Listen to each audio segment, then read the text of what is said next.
4. And 6 does go into 24. So we're going to multiply this whole thing by 24. All right, so the same thing here. We're going to say 8 goes into 24 3 times. So 3 times b is 3b. 6 goes into 24 4 times, so we're going to have to multiply this by 4. I'll just write it right here. 4 times b is 4b, and 4 times 3 is 12.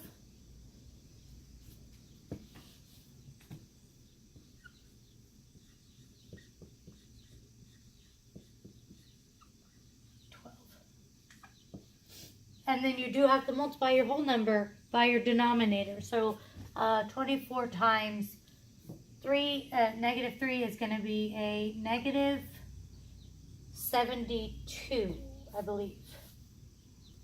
Yes, negative 72.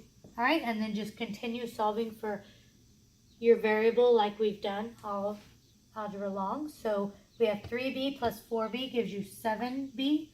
And then the 12, it's added over here, so we're going to move it over and it's going to subtract. So negative 72 minus 12 is going to be negative 84. All right, and then just divide negative 84 by 7. Remember, in this case, this sign will not flip unless this number is negative. Okay, so don't flip your sign because that's negative. Just keep it exactly the same. So it's going to say b is greater than or equal to negative 84 divided by 7. You guys can do that, and I'll leave you to answer that. All right, number 18 is a real equation. That means they give you an equation that's full of variables, and they tell you to solve for one of them. So you got to show that you know what to do with unknowns in algebraic problems. So in this case, and they give you the equation a equals k over 2 times m plus n. So, and they tell you to solve this for m. So this is actually probably one of the harder ones because what we're trying to solve for is inside the distributive property. So we're actually going to have to do our distributive property. So what we don't want to deal with is this 2 right here. This 2 is divided. So the easiest thing to do just to get rid of that fraction is to move it to this side and multiply. So it'd be 2a equals, and then what we have over here is k times m plus n. Well, we need the m from inside there, so we're going to have to do distributive property, which will give us km plus kn. Now we're solving for m, so we want to move everything away from m. This is added, so the opposite of addition is subtraction. So we're going to say 2a minus kn equals km, and then k here is multiplied to m. So the opposite of multiplication is division. So we divide this side by k, and that would leave us just m alone over here. So to solve for m, it would equal 2a minus kn over k. All right, they're going to start with word problems at problem number 19, which I wrote that wrong. This is number 19 and 20. All right, so they're going to say this first one is a work problem. Person 1 can do a certain job in 21 minutes, and person 2 can do the same job in 28 minutes. When completing the job together, which expression would be used to represent the amount of work done by person 1? So when you set up work problems, you put the time it takes them to do it together, which is what you're looking for in this problem. How long would it take them to do the job together? You put the amount of time it would take to do it together over the amount of time it took them to do separately. The first person did it in 21 minutes. So our unknown, which we're going to say x, is the time to do it together over the time it took him to do it alone. Plus, the equation would say if the other guy and him are working together, you would put equals 28 equals 1. Always equals 1, one job. All right? So the number 19, it says which one... if x is the time worked, which is what we have there, how long it took him to do it alone, together,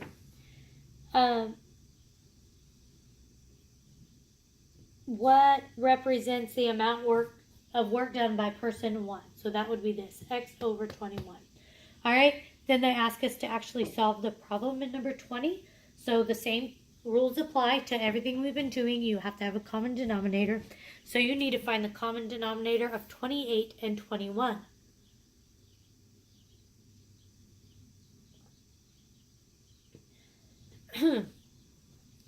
So I did,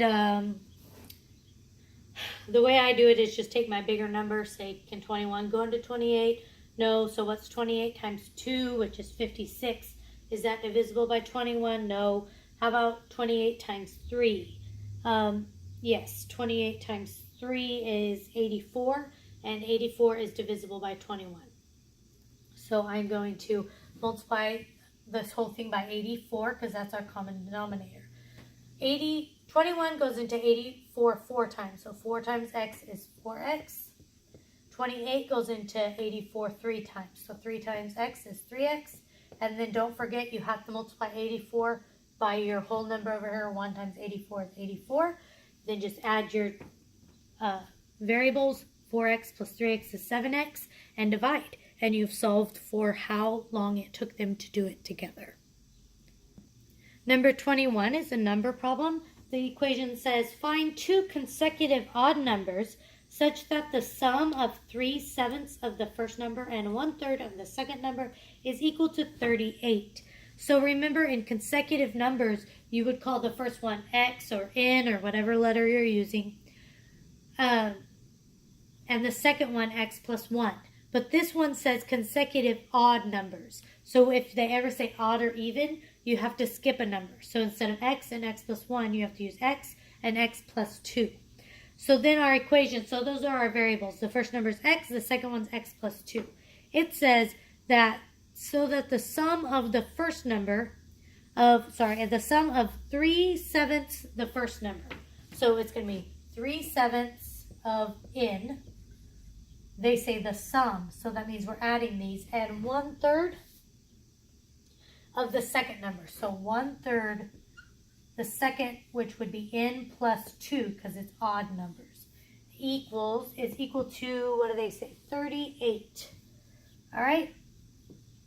So this is something we haven't seen before because we have a set of parentheses in here. So I want you to know that when you do these, you don't multiply what's in the parentheses by the common denominator. So our common denominator in this case is 21. So we're going to say 7 goes into 21 3 times. So 3 times 3 is 9n. All right. 3 goes into 21 7 times. So 7 times 1 is 7. But you don't multiply what's in there by 7 yet. All right. So you leave it there. So you're not going to multiply it by 7 twice. All right. And then 21 times 38 is actually 798, I believe. Yeah, 798. All right. So then you got to do your distributive property. So you're going to go 9n plus, and then 7 times n is 7n. 7 times 2 is 14 equals 798. All right, then you just got to solve for n. So 9 plus 7, you add those, is 16n, and you're going to subtract the 14 on this side. So 794 minus 14 would be 784, I believe. Go ahead and check that, and then divide it by the 16 to get your final answer for problem number 21. Problem number 22 is an age problem. It's also a ratio problem, which I find it pretty easy. The ages of two brothers are in a ratio of 2 to 3. So when they say they're in a ratio, it means they can be reduced by the same number. So when they say a ratio, you say 2n or x or whatever over 3n or x or whatever letter you're using. And it says in 8 years, their ages will be 3 to 4. Not in a ratio of 3 to 4, just 3 to 4. So in 8 years, this guy's going to go up 8 years, and this guy too. It's going to be 3 to 4. Not 3n to 4n, just 3 to 4. So this is a proportion. So we've done one proportion in this video. So remember, in proportions, you cross multiply. So we're going to multiply 4 by 2n plus 8 to equal 3 times 3n plus 8. And we're going to solve for n. So we have 4 times 2 is 8n, and 4 times 8 is 32, equals 3 times 3 is 9n, 3 times 8 is 24. All right, so I always like to subtract to my bigger exponent, my bigger variable side. So it's 9n minus 8n. And over here it's going to be 32 minus 24, which is 8 equals n. So they're in a ratio of 2 times 8 and 3 times 8. All right, so the younger brother is 16 and the older brother is 24. Now they ask you to find the age of the younger brother and then they have 24 marked. It's not true. 16 is the age of the younger brother. So look at that. Make sure you put 16 on there. We'll move right to problem 22 because it's also a proportion problem. They say 23 and 24. 20 pounds of saltwater solution contains 15% salt. How much salt is in the water? So the first one, they just want you to figure out how much salt is in this water. All right, so 15% of 20 ounces, correct? 20 pounds of salt water, I'm sorry. 15% of 20.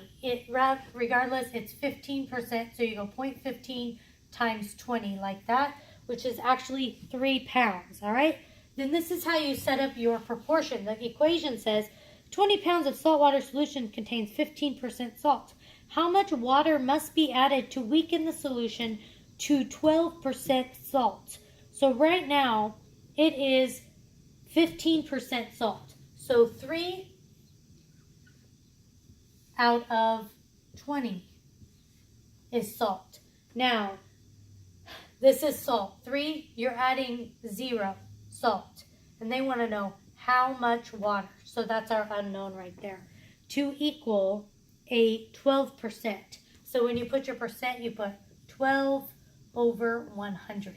So that it's set up perfectly for a proportion and you don't have to, it's just a proportion, all right? So you can ignore this plus 0. It's just going to go away. So 3 times 100 is 300 equals, and then you'll have to do distributive property, 12 times 20 plus W. All right, so 12 times 20 is 240 plus 12W, right? 240 plus 12 water equals 300. So you'll need to subtract your 240 from 300 and then divide by 12. And that will tell you how much water you need to add to weaken it to 12%. All right, last but not least is a distance problem. They say the distance between two cities is 90 miles, and a woman drives from one city to another at a rate of 45 miles per hour. At what rate must she return if the total travel time is 3 hours and 40 minutes? All right, so going and coming, that's what we're looking at. There and back. So she goes there at a rate of 45 miles an hour, and she comes back. They're wanting to know how fast she has to drive. The distance there and back is 90 miles both ways. All right, so we're going to solve for time and then say these times added should equal 3 hours and 40 minutes. All right, so time, if you do this backwards, rate times time equals distance. So time would equal distance divided by rate. So we can say our time here is 90 divided by 45, which actually equals 2, and 90 over x. All right? So to set up our equation, we're going to say the time there, which is 90 over 45, which equals 2, plus the way back, the time back, which is 90 over x, is going to equal 3 hours and 40 minutes. Now with time, you have to put it in a fraction. You have to say 3 full hours and then 40 minutes out of 60, because there's 60 minutes in an hour. So we have to use this fraction. Now 40 over 60 is going to reduce to 3 2/3, because 20 goes into 40 twice and 20 goes into 60 3 times. So we'll make this an improper fraction. 3 times 3 is 9 plus 2 is 11 over 3. So it equals 11 over 3. Now that's our problem. Again, it's just the same as you've done on the rest of this study guide so far. What's your common denominator? All right, you have a denominator of 3 and x. So that means our common denominator is going to be 3x. All right, so 3x times 2 is 6x. The x is going to cancel here, so we just have to go 3 times 90. 9 times 3 is 27, so it's 270. And then 3 cancels here, so we're just left with 11x. So just move your 6 over and subtract 11x minus 6x, which will give you 5x, and then 270 divided by 5 should give you your answer. Study up real good and do your very best on this test.